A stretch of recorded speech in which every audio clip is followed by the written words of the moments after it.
do we do on Eid? What are the religious practices? Now, the religious practices I'm going to mention are recommended. They are not obligatory, so you're not sinful if you don't do them. But of course, you miss out on the rewards and the spirit, feeling the spirit of the community together. The first thing to do is to have a shower, bathe and clean yourself the night before the Eid or at Fajr time.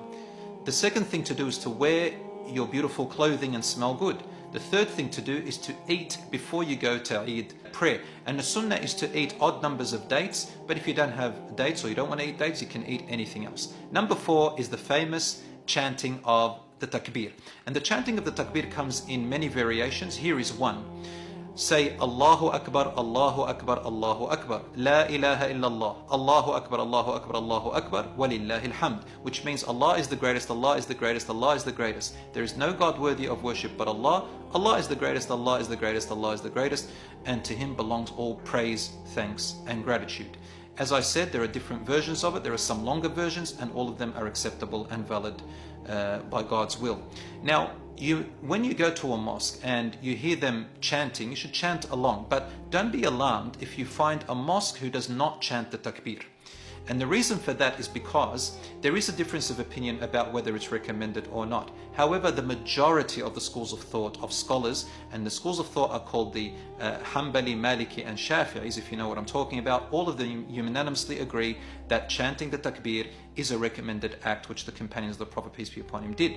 The only school of thought who concluded that it is not recommended is the Hanafi school of thought. And I'm talking about Eid al-Fitr.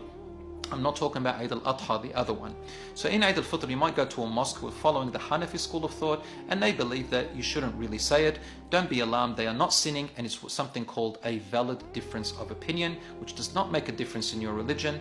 However, whichever one you follow, inshallah, just follow it, or you can do it yourself and respect each other.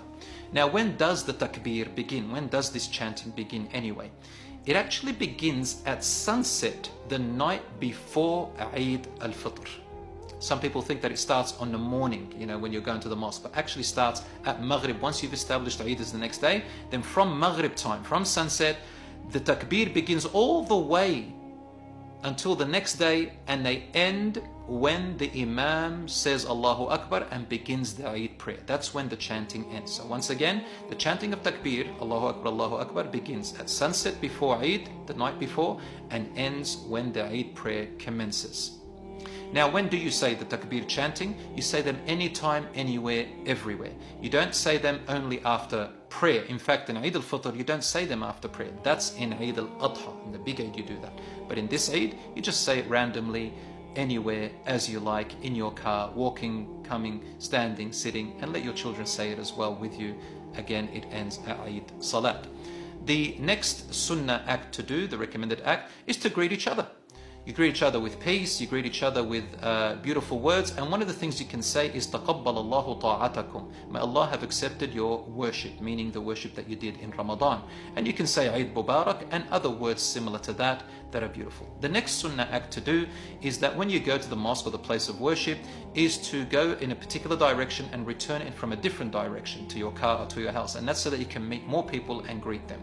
The next sunnah to do is to actually go to the Eid prayer, and it is highly recommended for men, women and children to all go together to the Eid prayer, even women who are not praying for religious reasons. They are also encouraged to go to the Eid prayer. The only difference is that the women who are not praying at that time, they just don't pray the Eid prayer, but they share with the celebration with everyone else in everything else.